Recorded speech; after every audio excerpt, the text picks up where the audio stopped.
when I think about genius and I think about myself coming here to talk about that, you know, a lot of people think genius like Einstein, or genius in a lot of kind of linear ways. And I'm here to talk about that, hear what you think, and challenge that idea. So for me, I remember being really little, and my mom, as every parent or person who's working with children says, what do you want to be when you grow up? And kids say things like, I want to be a teacher, I want to be a doctor. You know, and they generally will list one of the many things most of us have seen. And I was like, I want to play for a living. And my mother was like, oh my God, you know, because that's not a typical answer. And it also was one that my parents were very much wanting me to go to college and get a substantial career and make a good living, you know, good living in quotes. And so playing for a living didn't fit that at all. We played instruments, we played sports, but it was so that we could get into good colleges, not so we could become athletes, not so we could become comedians. Like those were not fields that they want us to enter. So she was like, you work hard, and with your money you go on cruises and you go on vacation and you donate money and you have a good life. And I was like, no, I want to play for a living. So I was learning fractions at the time, and I said, so we're supposed to sleep for 8 hours. You always send us to bed so we make sure we get 8 hours of sleep. And she said, yeah, that's true. And I said, isn't that like a third of the day? She was like, good job. She had like this proud mama moment. And I said, okay, and then don't people go to work for 8 hours also? And she was like, well, if you're lucky. So a lot of us work more than 8 hours a day. But generally speaking, yes. And I was like, and that's a third of the day. And she was like, you're so smart, my little baby, right? And I was like, okay. And I said, but then that only leaves 8 hours to do everything else. And she kind of had this face that when I think of it now, she was probably like, wait a minute, that's true. And I said, that's just not enough time to do everything, my chores, my homework, talk to my friends, play with there's not enough time. I said, so if I play for a living, then I get more play. And she was like, oh no. But I felt like I made a good point.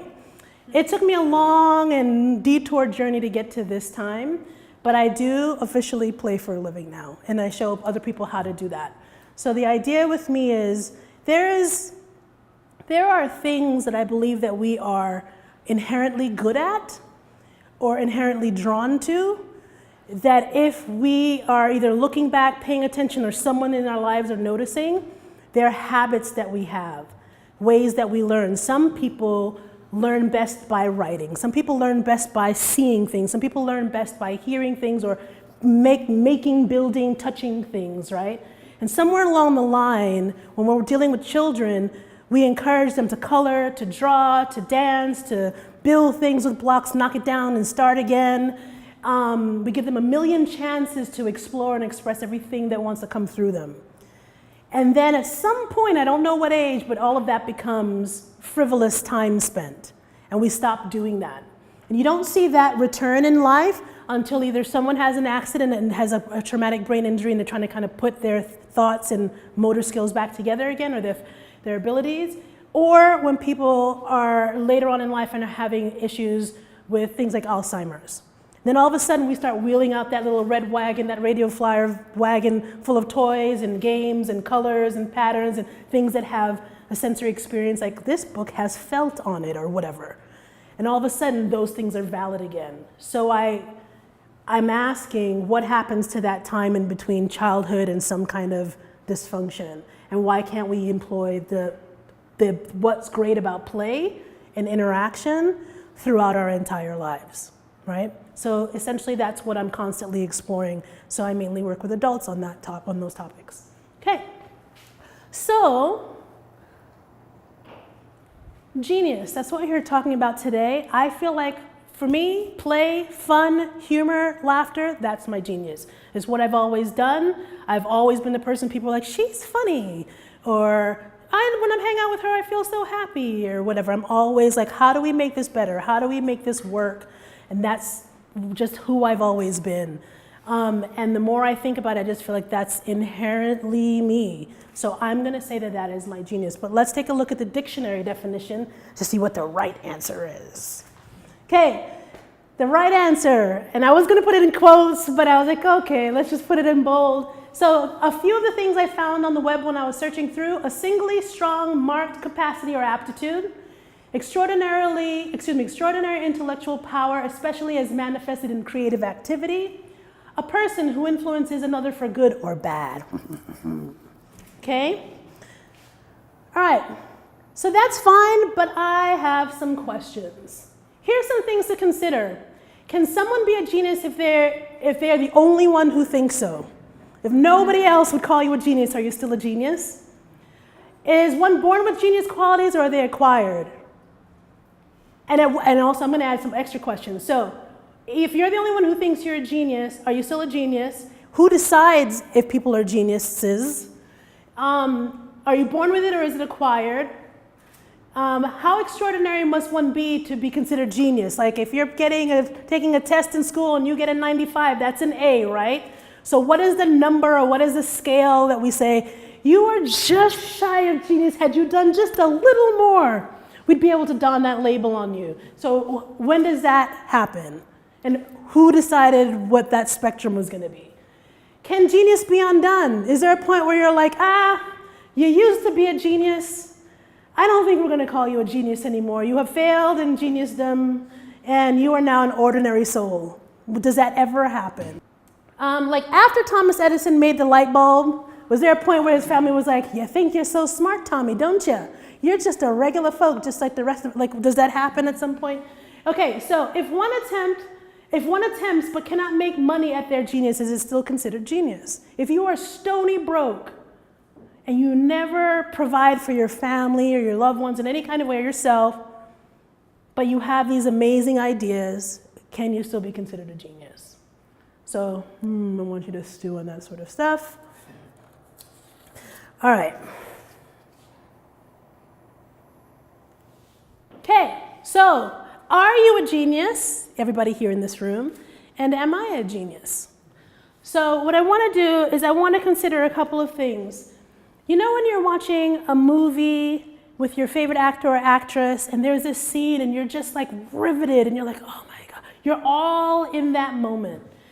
And I'm talking to actors or actresses that consistently do great work, in your opinion. The ones where if you didn't even see the trailer but you knew they were in it, you'd be like, I'm going to see it.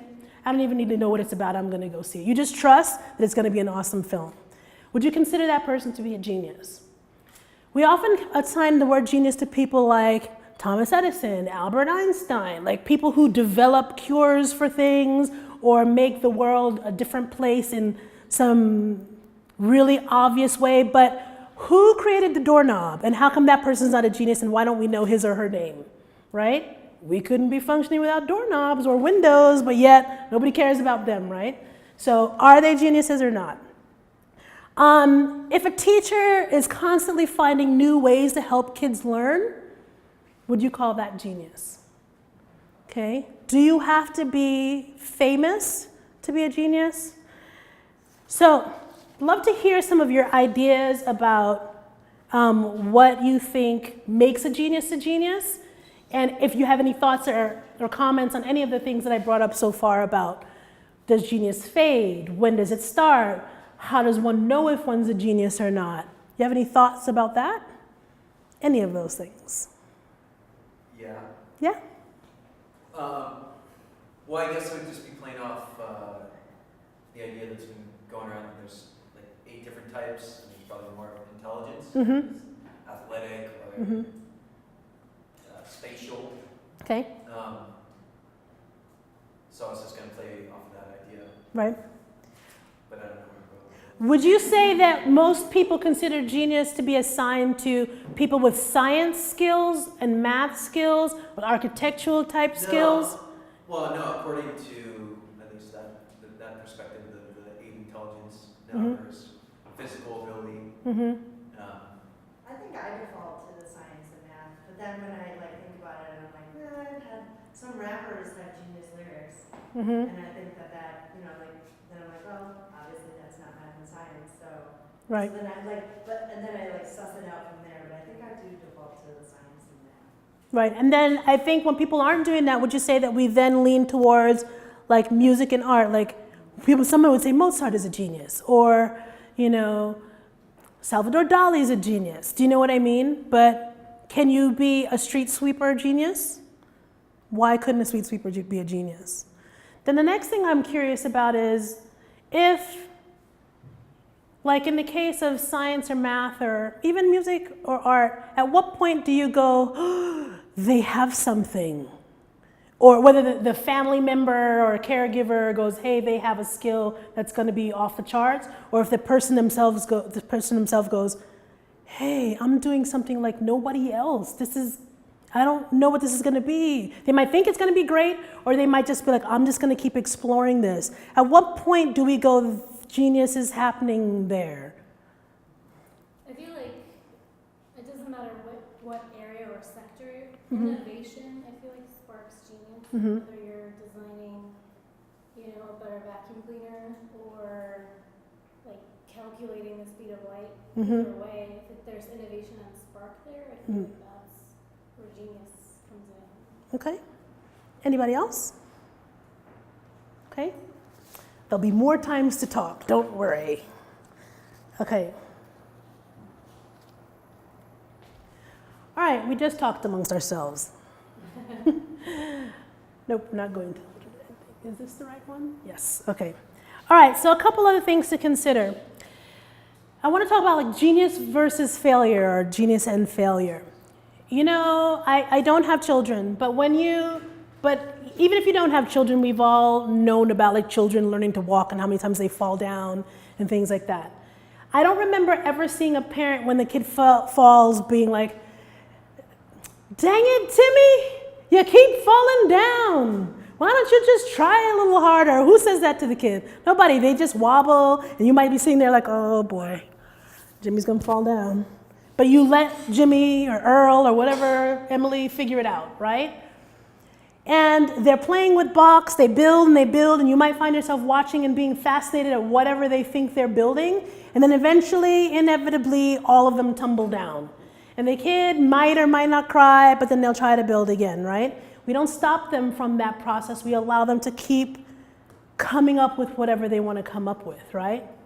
I remember I was talking to my mom a couple weeks ago, and I was talking to her about being an entrepreneur, and she was like, my mom's like a 9-to-5 lady, the lady who worked at a job, she was a nurse for 30 some odd years and has her pension, is enjoying it richly now, and she's looking at me going, I hope you're putting money aside for your pension, you want to be this whole entrepreneur or whatever.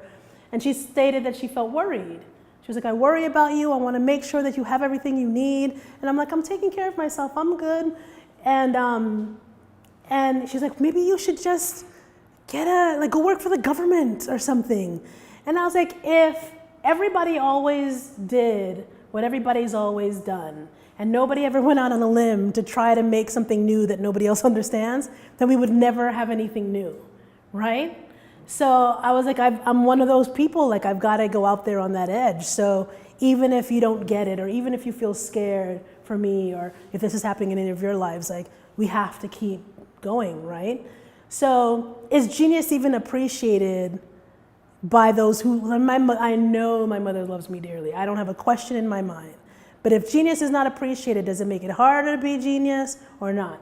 Someone brought up, I think you mentioned athletics or sports or something, and I asked myself this question. When we're watching the Olympics and you're like, oh my gosh, look how amazing they are.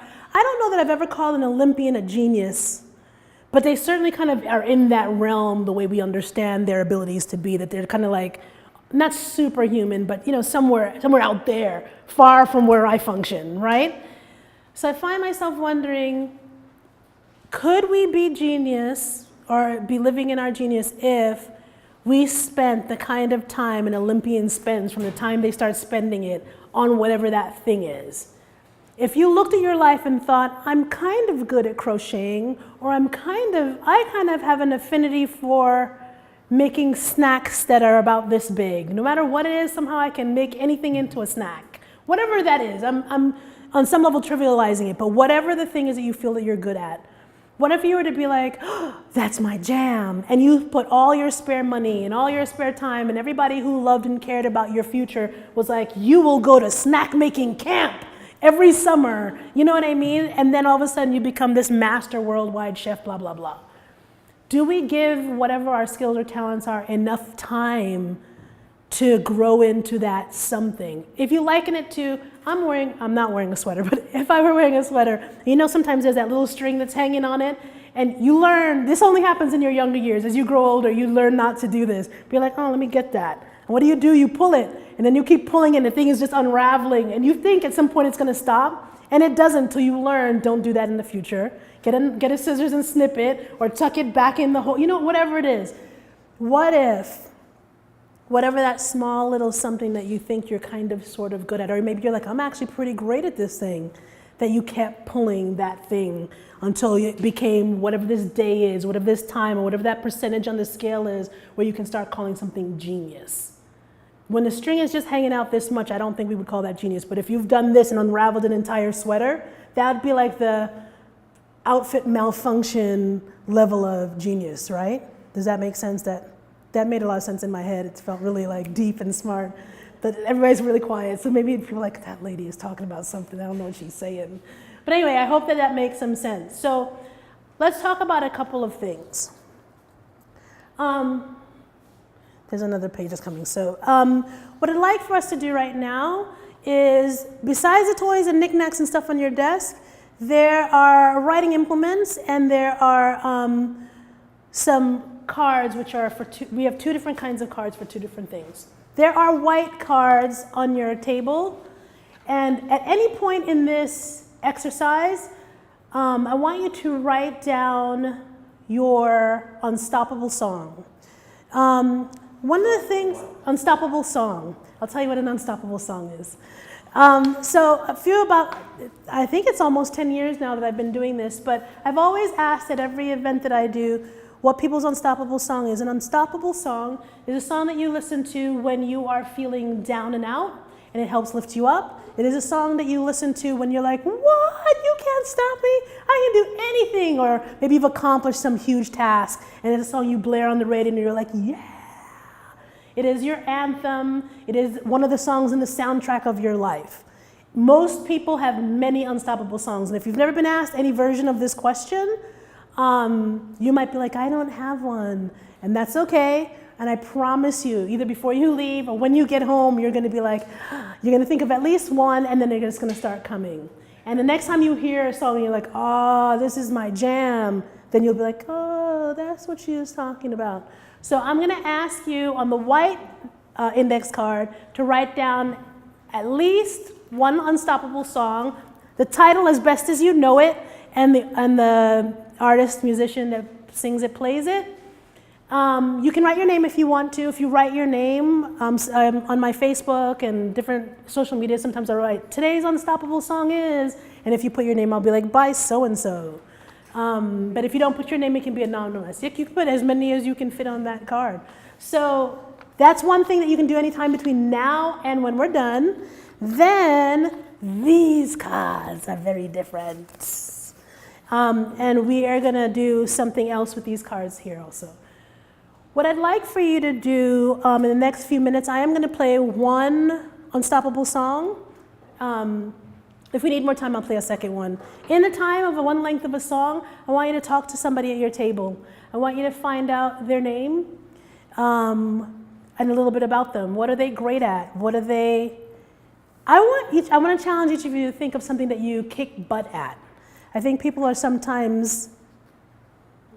I'm not even going to say that people are humble, because I think that when I ask people what you're great at, they don't answer because they're humble. They don't say because they're scared.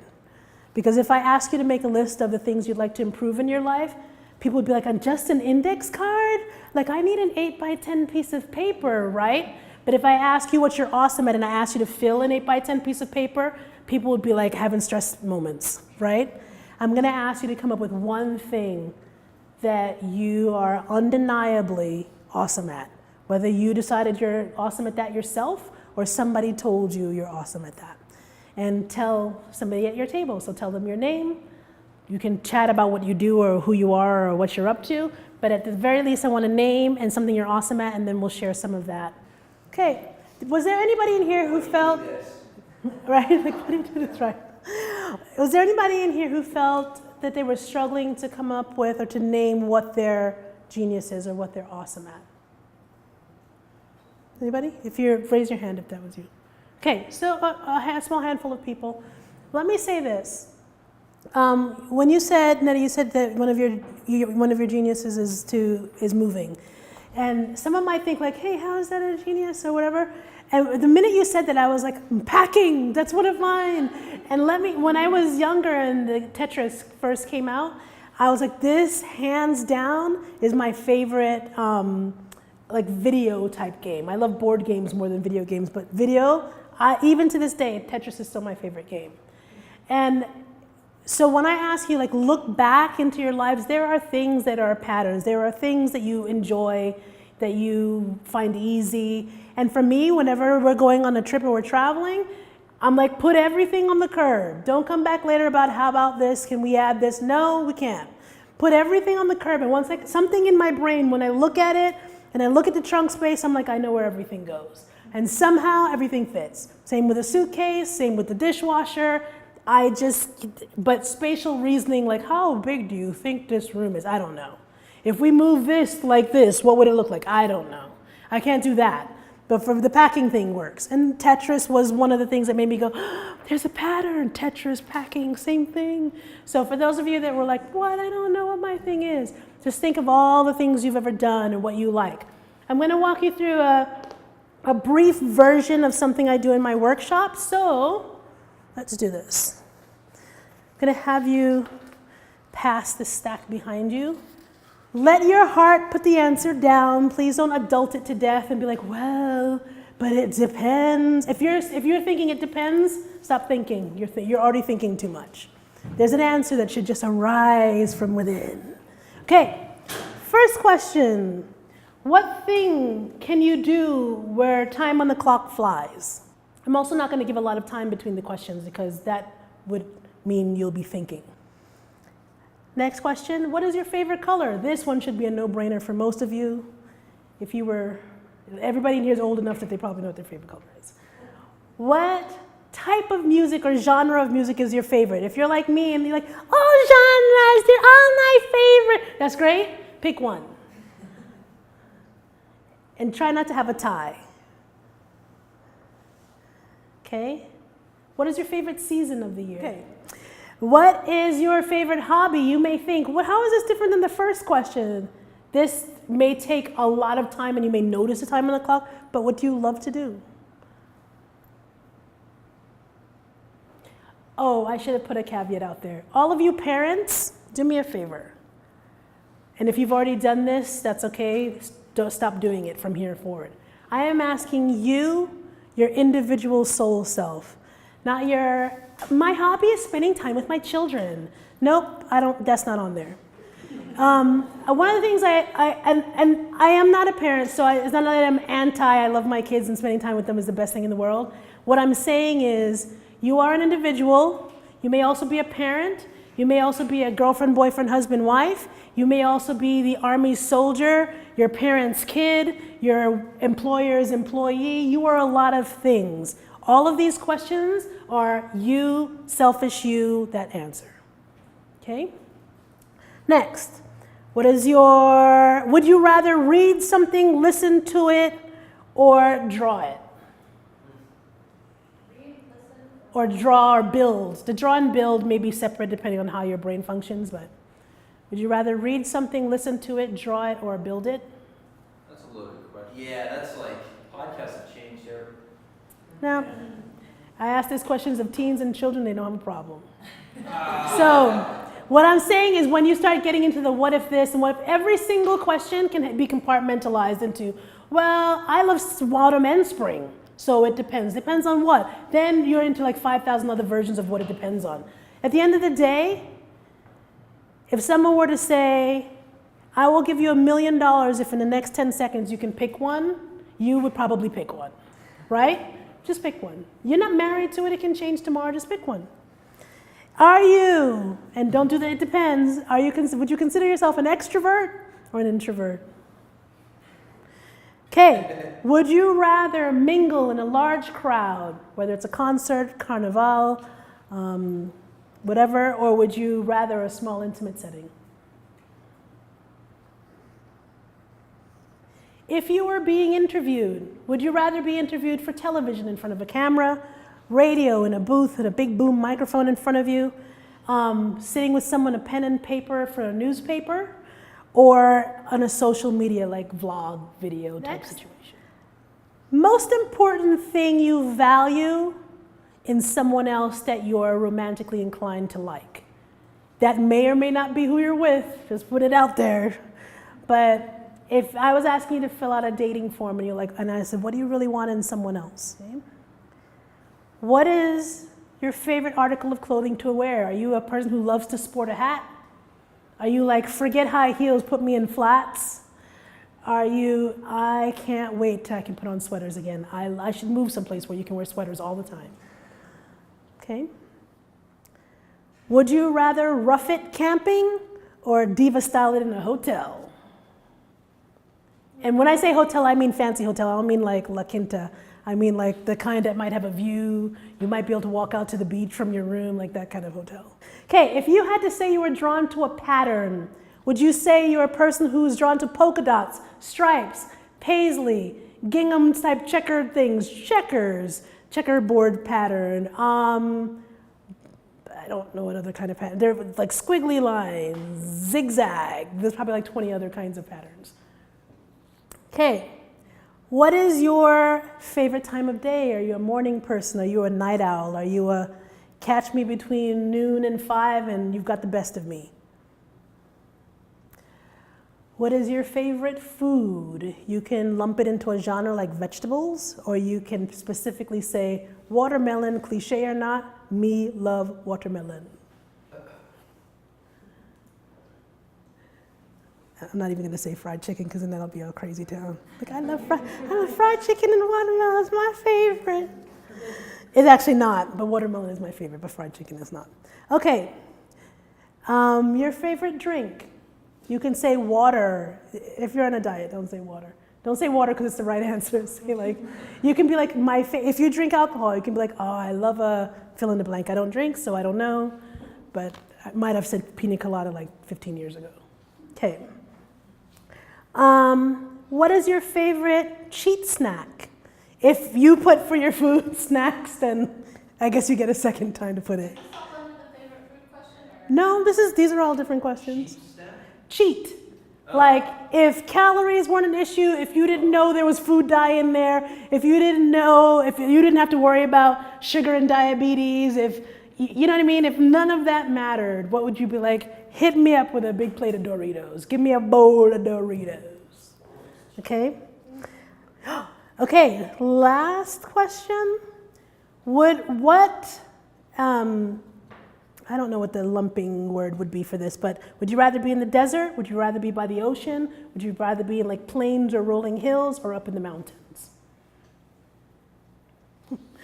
Okay, that's it. You might have used up your whole card and that's okay. You might be like, why are we doing this? I find sometimes that when you're kind of just answering something fast, just put something, just whatever you can, it gets you out of that thinking space. You might continue to ask yourself a bunch of questions along these lines. You might start to notice a pattern in what you've written. At the very least, what you've written on this card is your safe space, your happy place, your reset place. And in doing any of the things that are on there, eating the foods or wearing those outfits or being in those environments, if you ever feel stuck or lost about whatever question you have on your mind or what's next for you in your life or whatever, these should be your go-tos. Because if you love them that much, that out of all things, that's the one thing you wrote, it's the one thing that helps. It'll be one of the many things that can help you kind of rebalance yourself out. And also, in terms of this whole genius piece, for me, I don't keep a list because I kind of know what my answers are to those things. But when I am working on something, sometimes people are like, Karen, you're so busy, you're always doing this or that or whatever. And what a lot of people don't know is I actually, and Joy and I have talked about this, like I actually take a lot of downtime. If you knew how much downtime I take, someone like my mother would be like, but you can't take that much time off from work. But for me, rejuvenating, my most creative time often happens when I'm not working.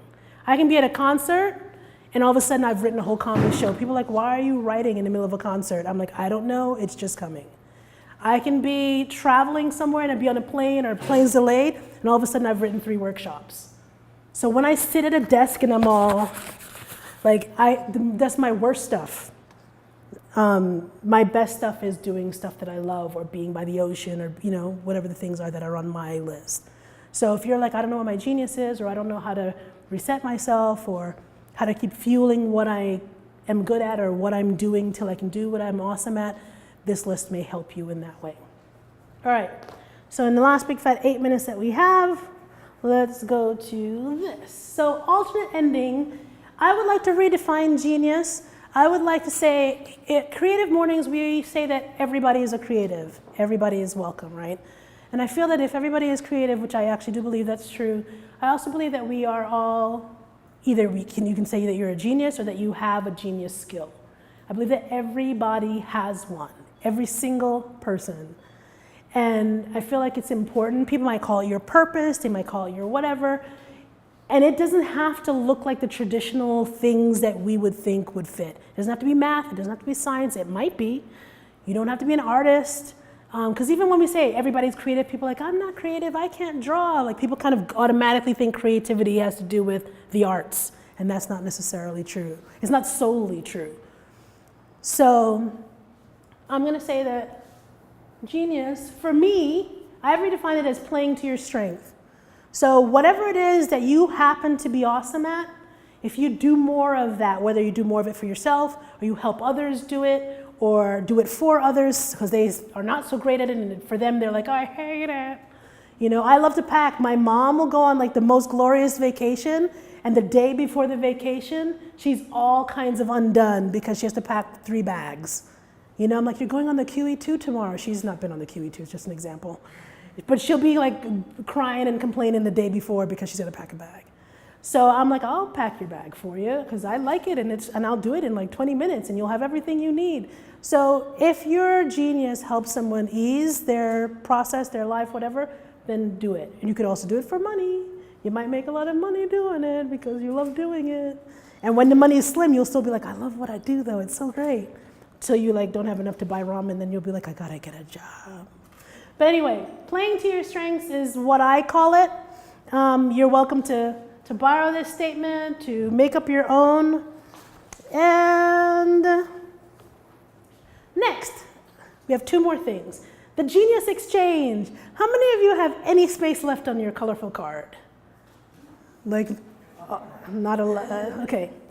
So if you need another colorful card, you can take a colorful card, or you can use the white card if that feels like the color is too blinding, because these are neon cards and they seemed really exciting when I bought them.